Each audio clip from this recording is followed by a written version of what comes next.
Kingine pia ukumbi ulikuwa umejaa hadi mwisho, mashabiki wakiwa katika hali ya ibada ya kisasa wakimfuata kwa kila noti kama maneno ya unabii.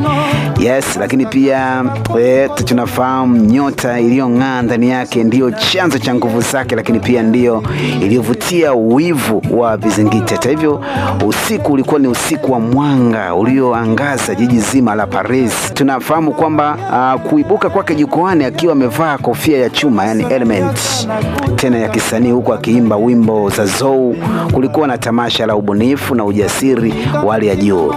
Jambo jingine pia ni muziki, sauti, midundo na dance vilitekelezwa kwa ustadi wa kitaaluma, lakini vibeba roho ya Kongo isiyoweza kuigwa, au sio? Na wote tunafahamu taifa la Ufaransa, wa Kongo pia pale ndo maisha yao, wa Kongo wengi sana, yani Paris hatari sana. Lakini pia wakati umati wa mashabiki ukiomba wimbo wa Vausien Geras wa Fele Gola, alichagua wimbo wa Vinagra uliomo kwenye albamu yake ya kwanza kabisa ya Sensei Interdit.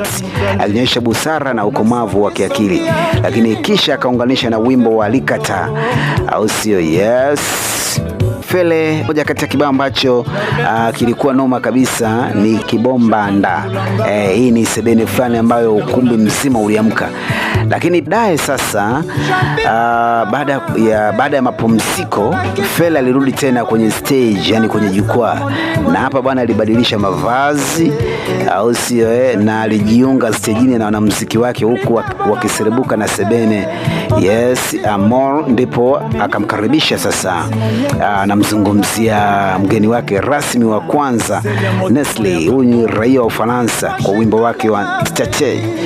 Lakini mgeni rasmi wa pili alileta moto wa kipekee na ukumbi mzima ukamsherehekea kwa shangwe kwa siku yake kuzaliwa. Tunazungumza mgeni rasmi wa tatu ambaye anaitwa Chile, aliingia na ladha ya mijini kabla ya sebene bizorubi kifuelele kulipuka na dharuba ya furaha. Lakini pia baada ya kubadilisha mavazi kwa mara ya tatu, Fele Gola alirudi na rumba Sekunde Chance, kisha akamkaribisha msanii Rayvanny kutokea Tanzania na wimbo wa Mobondo. Lakini pia grupu bwana Shakalewa pia walionekana jukwani. Baadaye Fele akaunganisha na wimbo wake Double Tax uliofuatiwa na Timana Sebene Sold Out uliofunga usiku wa kishindo cha kihistoria. Huyu ni Fele Gola, au sio? Fele Batalinga, moja kati ya mwanamuziki mkubwa kabisa.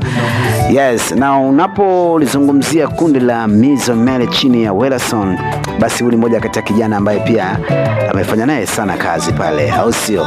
Fele Gola, Vita Imana hapa. Hii ni remix,